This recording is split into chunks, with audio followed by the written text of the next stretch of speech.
Hello, everyone. My name is Olga, and I'm the founder of the PropTech company called No White Walls. We are a platform which operates in the co-living area, and we're a startup. And as a company, we evolved originally from starting to build the co-living houses, which was my own personal journey about 6 years ago, at the time when co-living wasn't a big trend yet. And now we moved on, we are operating 4 of those, and we moved on to have a property tech solution for those properties. So today I wanted to walk you through a topic, co-living as a social trend, as a new property asset, as a technology trend as well, which really affects, and I think is very relevant to the topic of this Global PropTech Online conference about smart cities. So I'm going to switch to some slides now, and hopefully that works.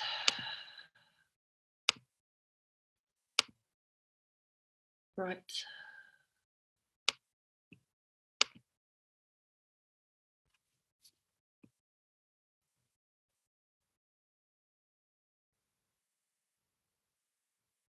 I do hope you can see my screen. So before we're going to talk about co-living, I think what we must acknowledge is its origin. And the origin of that phenomenon on a bigger scale is what we call sharing economy. It's a combination of multiple trends in the world, disruptive information technologies, globalization. All of that has unleashed the power of people to share ideas and financing and goods and services in a way which has really changed the way we communicate and interact and exchange ideas and resources. If you really think about it, the world's largest taxi company, Uber, doesn't really own a car, and the fifth, I think, largest lodging company, which is Airbnb, doesn't own a room. And biggest social network does not produce any content for that. What those platforms allow is a massive sharing of resources, and that part of the economy keeps growing, and it's expected to grow 12-fold in just 6 years. Sharing economy is also referred sometimes as a collaborative consumption or the access economy. And I think those names, they represent an economic revolution built around the philosophy that space and capital goods are better shared. The concept of the sharing economy started to emerge about 20 years ago in early 2000. And since then, probably business new formats, and also the aftermath of the global financial crisis in 2008, it has fostered multiple companies, some of them reaching billion-dollar valuations, and impacted very many industries, including property.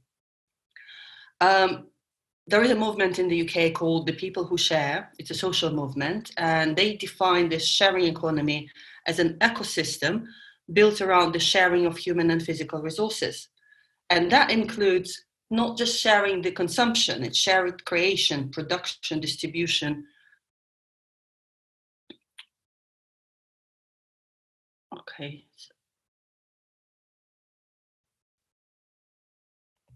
Hold on 1 second, I'm sorry. Looks like I'm being thrown out by somebody. Trade consumption of goods and services by different people, organization. And that shared economy, what they created is generation of sharers, which also happen, since we're in property, to be generation of renters. This is a millennial generation, and I think they were one of the first ones to embrace the sharing. And there are multiple reasons for that, but what we see right now is a global trend, is that oh,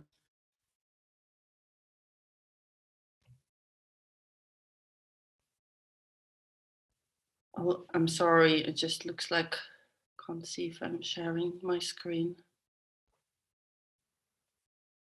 I can see it. We can see it. Okay. No, it's just for me, it shows something totally different. I'm sorry. Keep breaking. Okay.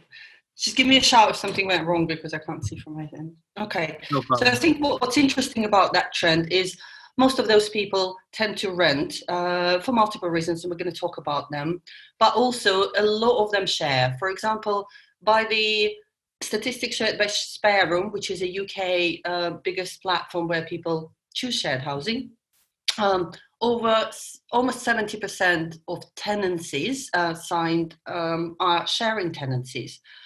What even more important, that it's not just the affordability. 37% report that they do it for lifestyle choice, for social reasons. And I think this is very important because as a population and affordability of a viable living space in the cities become more accurate, co-living is becoming really a key component for housing, and it is meeting those changing needs of the city dwellers. At this time, there are demands on urban land, they're increasing, and co-living really provides that flexible and modern solution. And I think what co-living operators do is they recognize that the fundamental changes in consumer habits and lifestyle are bringing different demands, and they're looking to deliver that optimized shared space and promote social engagement through community-centric and very often hospitality-led management structure. So, how do I move to the next one? Okay.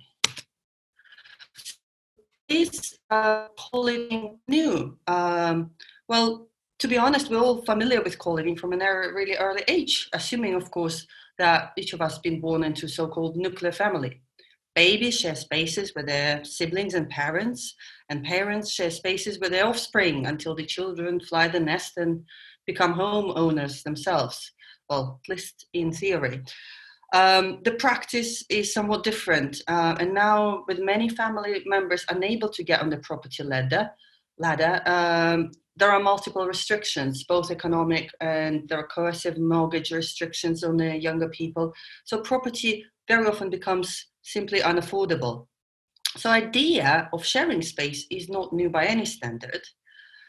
However, co-living is something different from just sharing, and this is what I wanted to concentrate on. As a sector, co-living really draws elements from multiple industries, from student housing, from hospitality, from multifamily sector of property, but it does have its distinctive character. Most notably, that is the provision of the shared spaces and services that are aimed to positively impact the experience and the well-being of the residents. So co-living is not just accommodation, it is very experiential type of living. So what are the definition of co-living? Why do we call certain shared house a co-living and certain are not?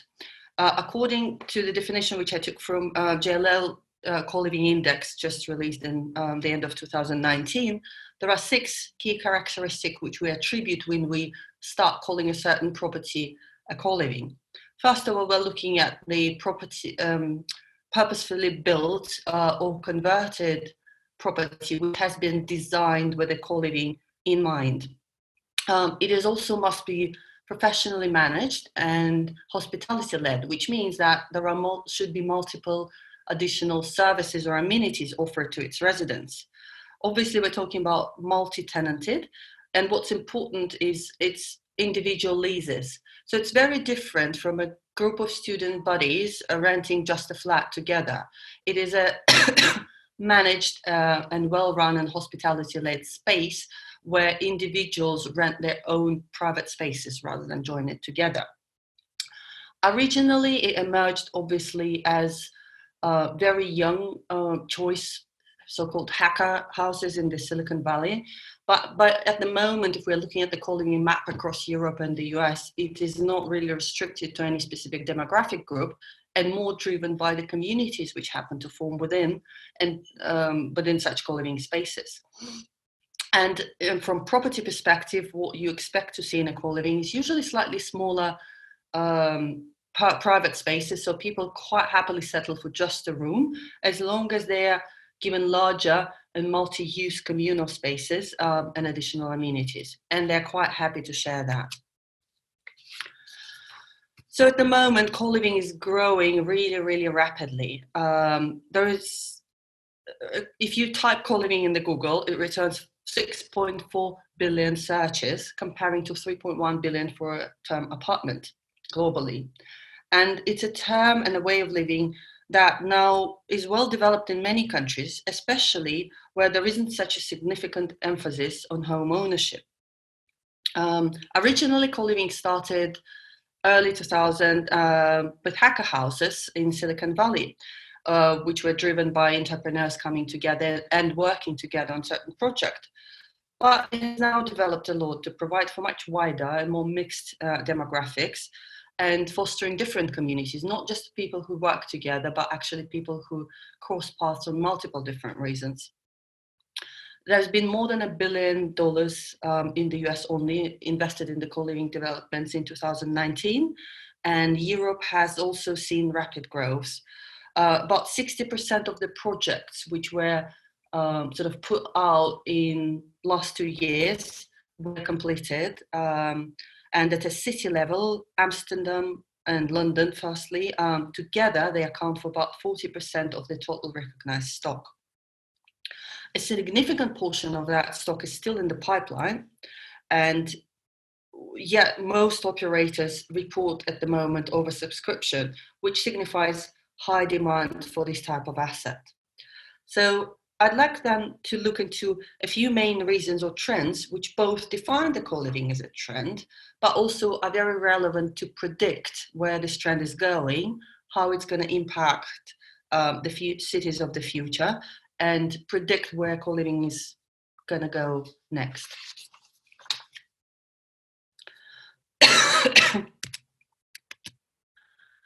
So the first big topic is affordability and housing, within the urban living. This is a combination of multiple factors, and I think the combination of those three factors of house prices, income levels, and size of the private rental sector are going to define which cities are going to embrace co-living and make it more openly and widely available to the cities. So at the moment, obviously we see more and more population and young population moving towards the urban areas. If the cities traditionally tend to rank with very high housing prices, and the income gap between which defines affordability of buying and even renting as well is quite high, then co-living naturally becomes a solution. Now, I come from the UK, which is the biggest house sharing market outside of the US globally. And it is quite clear for us why is this happening. It's an eternal shortage of stock, very high prices, and relatively big gap between the earnings for the young generation. Rates of home ownership also drive it, and that is partly culturally defined. And again, final part is the private rental sector, how flexible it is in each of the country, and what does it give and what does it allow to happen. I would say in the countries like Germany, where there is a lot of restrictions on rent, in France as well. Obviously, if co-living is able to define itself as a sector within that more flexibly, that would probably foster the growth. If the rest would really depend on, I think, legislative nature of the private rental sector. So it's affordability and housing. And another big one, which actually includes quite a few trends, is just that generation, that demographics who demand that type of living and their demands. So first of all, there is obviously a strong demand for urban living. What is driven by first concentration of businesses within the city and urban areas, and also the high transport costs. So obviously young people are not yet at the stage of their life where they're happy to commute for an hour and a half to the leafy suburbs and raise a family there. So they tend to leave and concentrate more towards urban area, pushing the prices up and pushing the rents up, and therefore creating that opportunity for co-living to exist. It is said that the in Europe, only population living in the urban areas are expected to increase from 71%, which was recorded in 2017, to 81% in 2050.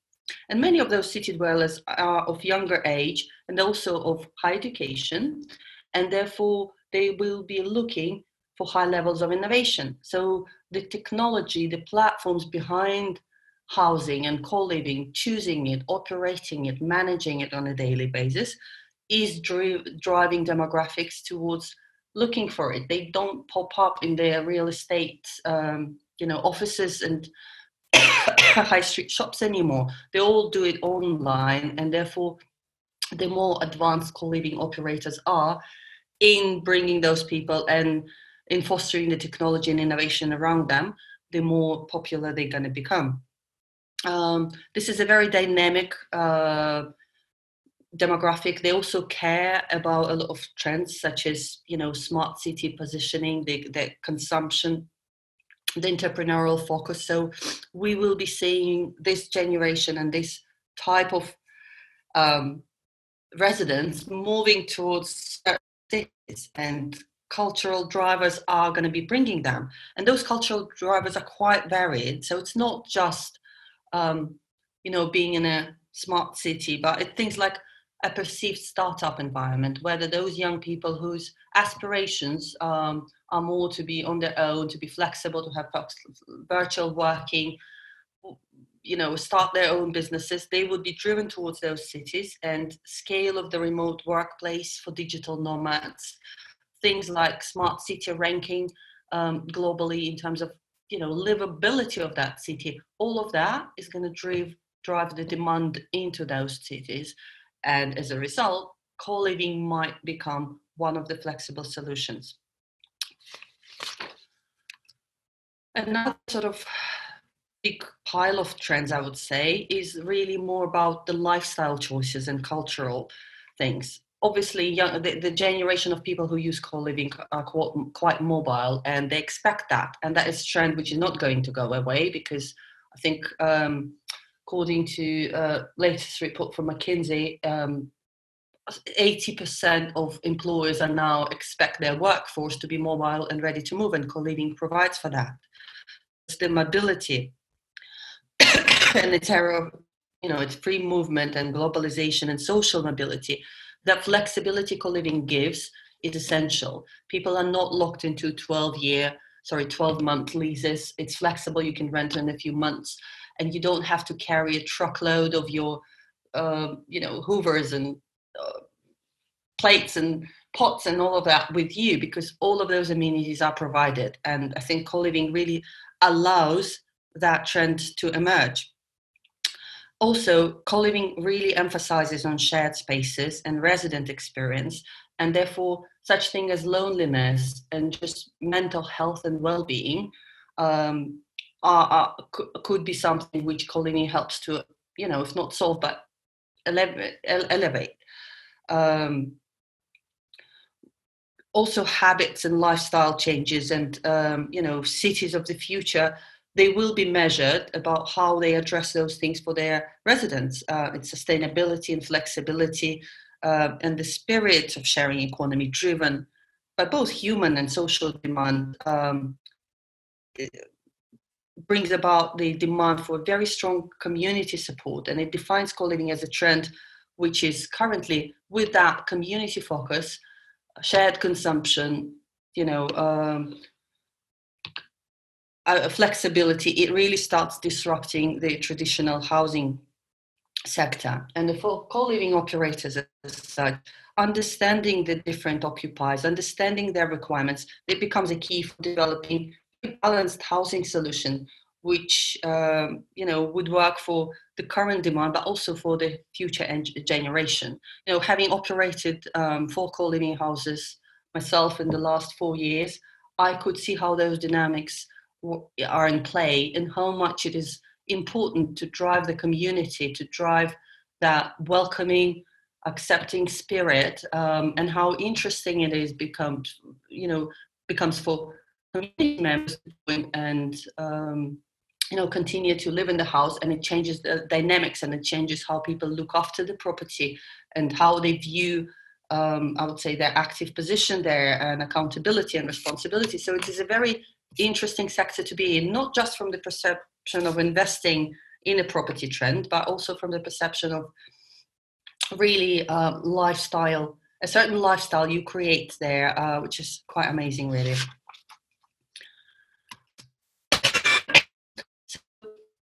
As a quick summary, sort of over in the past 2 years, co-living especially grown rapidly across Europe, and it's a hybrid nature of it, that of the co-living sector, which will continue to drive its future growth. It's no doubt it will continue to grow, and will continue to grow in a big pace.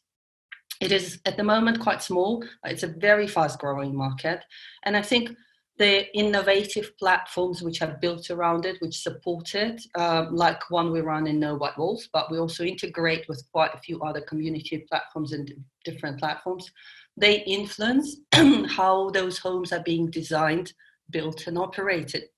And therefore, property tech as such, what is it we're delivering as a technology startups, are going to really influence how co-living is going to shape in the coming years.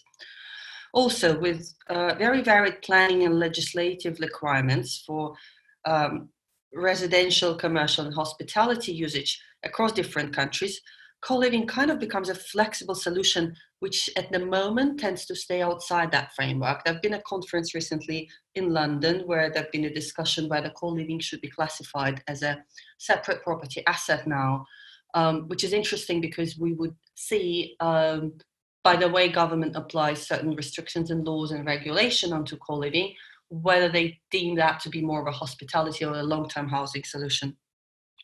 But overall, I think it is no doubt that co-living is set to have a major impact on city living, and it's essential that this is recognized, and that we recognize the benefits it brings, and there are appropriate legislation as well to ensure the quality standards.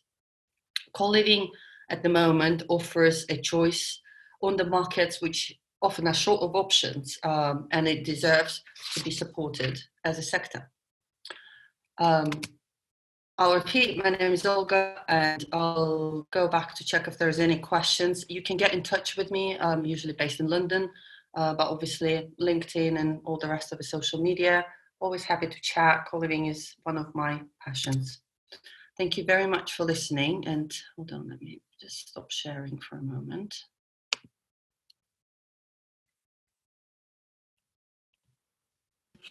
Thank you so much, Olga, for that presentation in there.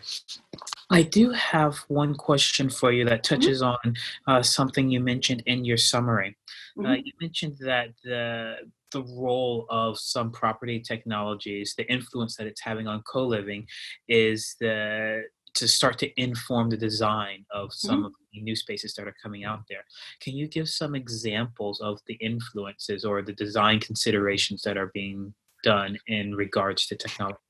Yeah, absolutely. So it is kind of a chicken and egg process. Obviously, there is a core influence there. I'll give you an example from our own properties.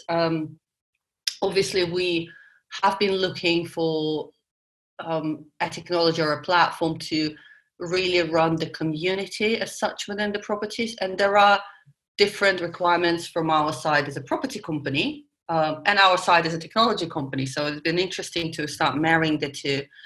But for example, what we're noticing, and we try to make ourselves be led by how people use technology and how they operate. We have tested a few apps, both mobile and web-based, which allow for different levels of community interaction. Some are more practical, some are less. Therefore, at some point, we ran into a certain level of solution. Let's say it's not perfect, but it's working for us, where this type of interaction, let's say our residents, people chatting about things outside of living, making friends, etc., is happening on that bit of technology. However, more of a property management side, an interaction about that is happening on that bit of technology. And we also things like, information they need to have about their residents. They're welcoming, they're pointing at different roles is happening on that bit of technology. What we realize is that a lot of things we used to, let's say, have to have in the houses, starting from bits of information about local area, introduction, basically lots of different materials, notice boards, other things which we had to have. They stopped being, needed because a lot of that has gone onto digital, and that's over the span of 6 years. Things like smart space solutions within the smart homes being introduced by different landlords, which we're noticing right now, starting from heating, but also different cameras and sensors which allow to use certain spaces are being now driven a lot by what's available technologically, and they, for example, allow them to see how the traffic is moving. I think it was one of the bigger operators I was listening to, how the traffic is moving across their space areas, and that allows them to actually track and see, okay, so I'm going to plan that this area is going to be more of a, a couple of sofas and people just reading a book on their own, and this area is going to be more lively, and I'll put a pool table there. Other things are like, do we plan for people to sit and eat together at one table, or do we have a cafe plan for the dining area where everyone can be separate and therefore have a bit of more privacy? That is also things like you pick up with using smart technology across the homes, and also the analytics which comes back from that. I think that's one of the examples. Okay, perfect. Thank you for that. We have another question that has come up here. So the question is, where are your 4 co-living properties located, and what size are they, and how do they compare? Okay, yeah.